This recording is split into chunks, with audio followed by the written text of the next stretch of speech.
परम पिता परमेश्वर की महिमा हो। प्रभु यीशु मसीह के नाम में आप सबको मैं एक बार फिर प्रेम भरा नमस्कार कहता हूँ।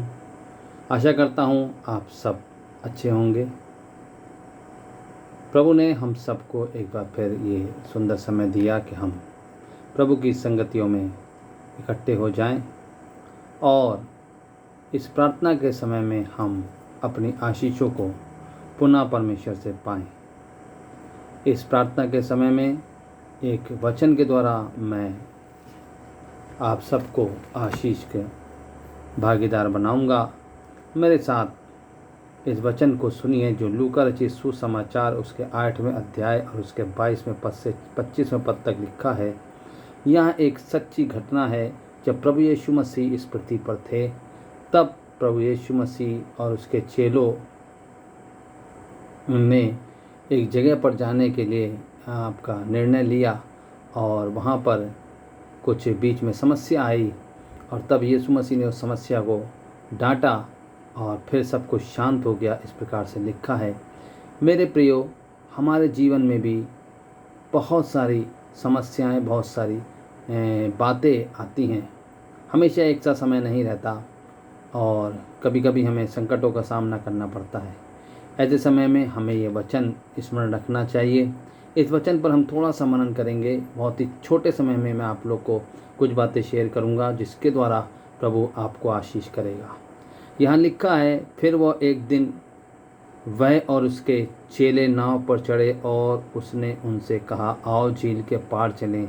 तब उन्होंने नाव खोल दी, पर जब नाव चल रही थी वह सो गया और झील पर आंधी आई और नाव पानी से भरने लगी और वे जोखिम में थे। तब उन्होंने पास आकर उसे जगाया और कहा, स्वामी स्वामी, हम नाश हो जाते हैं। तब उसने उठकर आंधी को और पानी की लहरों को डांटा और वे थम गए और चैन हो गया। तब उसने उनसे कहा, तुम्हारा विश्वास कहाँ था? पर वे डर गए और अचंभित होकर आपस में कहने लगे, ये कौन है जो आंधी और पानी को भी आज्ञा देता है? अब वे उसकी मानते हैं। प्रभु की महिमा हो। इस छोटे से वचन में मैंने कुछ बातों को लिया है और वो आप लोग के समक्ष में रखूँगा जिससे हम आशीष पाएँ। थोड़ा सा समय है इसलिए मैं जल्दी आपको बताऊँगा। पहली बात लिखा है, वह और उसके चेले। ये एक संबंध को बताता है हमारा परमेश्वर के साथ, गुरु और चेले का, पिता और पुत्र का एक मित्र जैसा संबंध धर्मशास्त्र में बार बार आया है। परमेश्वर पिता है, हम उसके पुत्र हैं। यीशु मसीह ने हमें अपना भाई कहा, यीशु मसीह ने हमें अपना मित्र कहा, यीशु मसीह ने गुरु के रूप में अपने आप को दर्शाया और उसके धर्मशास्त्र में उसके जो अनुयायी बने वो उसके चेले बने लिखा है। यहाँ पर एक संबंध को हम देखते हैं। प्रभु की महिमा हो। दूसरी बात, आओ झील के पार चलें। इनविटेशन, यीशु का निमंत्रण। बहुत ध्यान से समझिएगा। पहला संबंध है, दूसरा निमंत्रण है, तीसरा है झील जो इस आत्मिक अर्थ में इस संसार को बरताता है। अब झील के पार, बहुत ध्यान से समझिएगा। आओ झील के पार चलें। हमें परमेश्वर ने बुलाया है इस संसार के पार चलने के लिए, यानी कि उस स्वर्ग के देश में प्रवेश करने के लिए, स्वर्ग में परमेश्वर के साथ रहे। मतलब स्वर्ग से मतलब है उस नए आकाश और नई पृथ्वी पर परमेश्वर के साथ रहने के लिए परमेश्वर ने हमें, और उस अनंत जीवन को परमेश्वर हमें देने के लिए हमें और आपको बुलाया है। ध्यान दीजिएगा। और नाव हमारी प्रतिदिन की एक ज़िंदगी के बारे में हम देखते हैं उसको आत्मिक अर्थ में। प्रभु की महिमा हो। उसको हम इस प्रकार से लेना है। देखिए लिखा है, जब नाव चली तब आपका वहाँ पर कुछ समस्या आ गई। प्रभु की महिमा हो। हम और आप इस संसार में जब हम चलते हैं, हम आप ध्यान दीजिए, हमें और आपको प्रभु ने बुलाया है। सबको नहीं बुलाया, हमें और आपको परमेश्वर ने बुलाया है। जो बुलाए हुए हैं, जो चुने हुए हैं, उन पर हम परमेश्वर उनको देखता है और उनको अपने आप को परमेश्वर के योग्य बनाना है। तो उसी में से हम और आप हैं। ये मैं संसार के सारे लोगों के लिए नहीं कह रहा हूँ। अब ध्यान करिए, हम और आप, एक संबंध है हमारा और आपका परमेश्वर के साथ। पहले पॉइंट पर आइए, मैंने बताया था संबंध, वह और उसके चेले, प्रभु की महिमा हो। जब हमारा और आपका संबंध परमेश्वर के साथ होता है तो हम और आप उस संबंध के नाते, परमेश्वर ने हमें और आपको बुलाया है। हम आप जानते हैं प्रभु यीशु मसीह का राज्य इस संसार का नहीं है। हम आप सब जानते हैं जो परमेश्वर पर विश्वास करने वाले हैं वो इस संसार के लिए नहीं जीते हैं, ना इस संसार के बातों को अपनाते हैं, ना इस संसार के आपका कामों के अंदर भागीदार होते हैं, वरन वो अपने आप को परमेश्वर के राज्य के लिए, उस पवित्र जीवन के लिए जो इस पृथ्वी पर नहीं वरन अनंत काल का जीवन है, उसके लिए समर्पित करते हैं। प्रभु की महिमा। तो पहली चीज़ संबंध है, दूसरा है हम परमेश्वर के साथ साथ जब हम चलते हैं, परमेश्वर हमें और आपको झील के पार, यानी कि इस जीवन के पार। देखिए पौलुस, उसको बड़े अच्छे से पौलुस ने लिखा पहला थिस्सलुनीकियों में, उसके 4वें अध्याय में यदि हम जाएंगे तो वहाँ पर इस प्रकार से लिखा हुआ है। पहला थिस्सलुनीकियों और उसका 4वां अध्याय, और उसमें लिखा है उसके 13वें पद से, हे भाइयों, हम नहीं चाहते कि तुम उनके विषय में जो सोते हैं ज्ञानी रहो। ऐसा ना हो कि तुम दूसरों समान शोक करो जिन्हें आशा नहीं। क्योंकि यदि हम विश्वास करते हैं कि यीशु मरा और जी उठा, वैसे ही परमेश्वर उन्हें भी जो यीशु में सो गए उसी के साथ ले आएगा। क्योंकि हम प्रभु के वचन के अनुसार तुमसे कहते हैं कि हम जो जीवित हैं और प्रभु के आने तक बचे रहेंगे, सोए हुए से कभी आगे न बढ़ें। क्योंकि प्रभु आप ही स्वर्ग से उतरेगा, उस समय ललकार और प्रधान दूत का शब्द सुनाई देगा और परमेश्वर की तुरही फूंकी जाएगी, और जो मसीह में मरे हैं वे पहले जी उठेंगे। तब हम जो जीवित और बचे रहेंगे उसके साथ बादलों पर उठा लिए जाएंगे कि हवा में प्रभु से मिलें, और इस रीति से हम सदा प्रभु के साथ रहेंगे। पृथ्वी पर नहीं, झील में नहीं, संसार में नहीं, मतलब झील रूपी संसार में नहीं, हमें रहना है। ध्यान दीजिए, हम में से हर एक जन जो अपने आप को क्रिश्चियन कहता है, जो अपने आप को विश्वासी कहता है, जो प्रभु यीशु मसीह पर विश्वास करता है, हमें और आपको इस संसार के लिए अपने आप को नहीं बनाना है। इस संसार के लिए अपने आप को तैयार नहीं करना है। इस संसार की बुराइयों में हमें और आपको नहीं पड़ना है। इस संसार की आपका रीति रिवाजों को और अभिलाषाओं को और सब कुछ को हमें नहीं अपनाना है, वरन हमें वचन के अनुसार, धर्मशास्त्र के अनुसार उस राज के लिए क्या बताया उसमें, हम प्रभु से, वहाँ पर प्रभु से मिलेंगे और उसके साथ अनंत काल के हम राज्य को करेंगे। ऐसे बहुत सारे वचन हैं, लेकिन मेरे पास समय कम है तो हम आगे बढ़ेंगे। प्रभु की महिमाओं। तो परमेश्वर का वचन कहता है कि परमेश्वर हमें झील के पार लेकर के चलना चाहता है।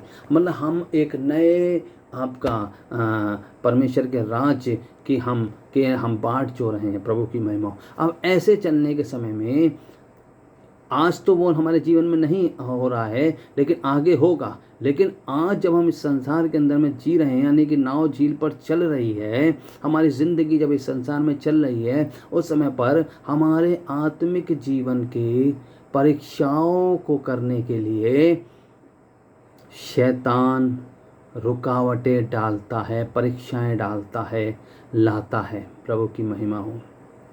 उस समय पर हमें क्या करना है, देखिएगा, ये वचन से हमें सीखना है। जब नाव चल रही थी वह सो गया।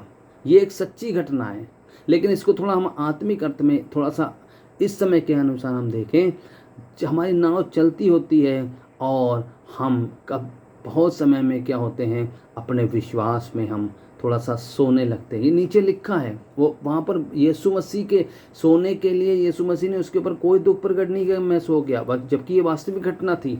लेकिन प्रभु ने कहा तुम्हारा विश्वास नहीं सोना चाहिए था। आज हम उसको नीचे जब हम देखेंगे, हम आप समझ जाएंगे मैं क्या कहना चाहता हूँ।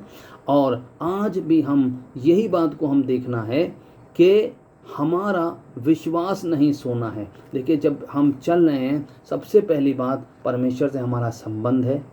दूसरी बात, परमेश्वर ने हमें बुलाया है। तीसरी बात, परमेश्वर हमारे साथ है। वो नाव से बाहर नहीं है, वो नाव में ही है। हमें इस बात को समझना है, यीशु मसीह हमारी ज़िंदगियों में है, हमें उसके योग्य बनना है। जितना हम परमेश्वर के योग्य बनेंगे, यीशु मसीह को जितना हम अपनी ज़िंदगियों में आपका बुलाएंगे, जितना हम यीशु मसीह को अपनी ज़िंदगी में चाहेंगे, जितना हम यीशु मसीह को अपनी ज़िंदगी में वेलकम करेंगे, उतना हम आशीषों को पाएंगे मेरे प्यारों, और हम आगे बढ़ेंगे। लेकिन यहाँ पर हम देखते हैं यीशु मसीह नाव में है, और जब समस्या आई तो उसके चेले घबरा गए और वो यीशु को जगाने लगे। प्रभु की महिमा हो मेरे प्रियो, थोड़ा ध्यान से समझिए। जब हम और आप पार जाने के लिए इस नाव रूपी ज़िंदगी में चल रहे हैं, इस संसार में हमारे ऊपर कष्ट आता है, समस्याएं आती हैं, बीमारी आती है, दुख आता है, सताव आता है, और लड़ाई झगड़ा आता है, समस्याएं आती हैं, तब हमें क्या करना है? अपने विश्वास को जगाना है, जोर जोर से अपने विश्वास को जगाना है। आप ध्यान करिए, मैं हमेशा अपने सभी जहाँ जहाँ भी मैं प्रचार करता हूँ, मैं इस बात को ज़रूर बताता हूँ, जब आप समस्या में हो, जब आप कष्ट में हो, जब आप बीमारी में हो, आप ज़्यादा प्रार्थना करिए, आप ज़्यादा पुकारिए। लिखा है, उन्होंने जगाया है, स्वामी उठ, हम नाश हुए जाते हैं, हम नाश हुए जाते हैं। हमें और आपको भी मेरे प्यारों ज़्यादा से ज़्यादा हमें और आपको परमेश्वर के अंदर बढ़ना है। परमेश्वर के अंदर हमें आपको प्रार्थना करना है, परमेश्वर की सामर्थ को पाना है। लिखा है, वो उठा और आंधी और पानी को, लहरों को डांटा और वे थम गए और चैन हो गया। मेरे प्यारों, आपके जीवन में भी परमेश्वर छुटकारा देगा। यदि आप किसी भी समस्या से, किसी भी बात से, किसी भी आपका आने वाले डर से आप भयभीत हैं, आप परेशान हैं, आप विश्वास करके परमेश्वर से प्रार्थना करिए, उपवास रखकर प्रार्थना करिए, वचन को पढ़िए, ध्यान करिए, आप परमेश्वर के साथ ज़्यादा समय बिताइए। निश्चय परमेश्वर आपको सदा सदा का चैन देगा। वो आपके साथ है, वो नाव में है, आप घबराइए नहीं, वो नाव में है, उसने आपको बुलाया है, आपका उससे संबंध है, उसका आपसे संबंध है, उसने आपको इनविटेशन दिया है, वो आपको पार लेकर जाएगा। इस संसार में आने वाली रुकावटों को चिंता मत करिए, आप बस परमेश्वर को पुकारिए, परमेश्वर आपको चैन देता जाएगा, आपको आगे बढ़ाता जाएगा। यही तो यीशु मसीह ने बाद में कहा 25वें पद में, तब उसने उनसे कहा, तुम्हारा विश्वास कहाँ था? आज बहुत ज़रूरी है हमें और आपको विश्वास से परमेश्वर को पुकारना है। आइए इस प्रार्थना के समय में हम और आप एक मन के साथ इस समय में हम प्रार्थना करेंगे। हो सकता है बहुत सी रुकावटें आपके जीवन में इस समय चल रही हों, बहुत प्रेजेंट में आपकी कोई बीमारी, आपका समस्या कोई बीमारी, कोई आपका समस्या आपका पीछा कर रही हो, और कोई बात हो, आपके परिवार में कोई आपका बात हो, डाइवोर्स हो, बच्चों की दुख परेशानियां हो, बच्चे सही से बात नहीं मान रहे हो, और आपके परिवार में क्लेश हो, मृत्यु के बंधन हो, गरीबी हो, समस्याएं हो, लड़ाई झगड़े हों, आइए इस समय में हम प्रार्थना करेंगे। आइए इस समय में हम एक मन के साथ प्रार्थना करें। प्रभु से कहें, प्रभु यीशु मसीह आप मेरे साथ हैं, प्रभु यीशु मसीह आप मेरे साथ हैं। आपने सारे जगत के लिए अपने लहू को बहाया, मेरे लिए भी आपने अपने लहू को बहाया है। प्रभु जी, मेरे लिए भी आपने अपने लहू को बहाया है। प्रभु यीशु मसीह आप मेरे साथ हैं, आप जगत के साथ हैं। प्रभु मैं विश्वास करता हूँ, मैं विश्वास करती हूँ। प्रभु यीशु मसीह मुझे अपने लहू से धोकर शुद्ध कर। मुझे जीवन में प्रभु जी, ओ परमेश्वर, जो भी कमी घटी आप उसको दूर कीजिए। परमेश्वर, मेरे जीवन में जो भी बीमारी है, मेरे शरीर में जो भी बीमारी है, मेरे जीवन में जो भी समस्याएं हैं, जो भी कठिनाइयां हैं, आप उसको दूर कीजिए मेरे प्रभु यीशु।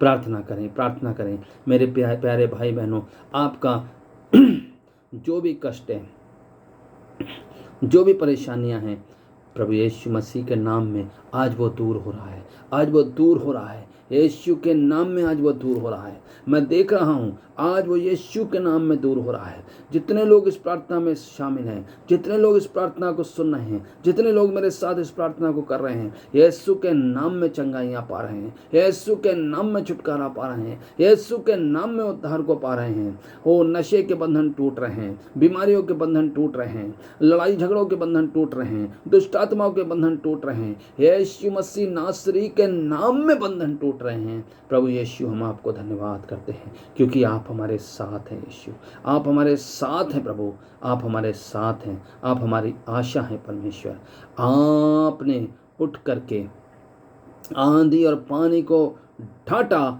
और वो शांत हो गए और चैन हो गया। हाँ प्रभु यीशु, आज ही से हम सबके जीवन में प्रभु, जो लोग प्रार्थना कर रहे हैं, प्रभु जो लोग इस प्रार्थना में विश्वास कर रहे हैं, सबके जीवन में चैन दीजिए मेरे परमेश्वर। सबके जीवन में चैन दीजिए, आशीष कीजिए, आशीष कीजिए मेरे प्रभु।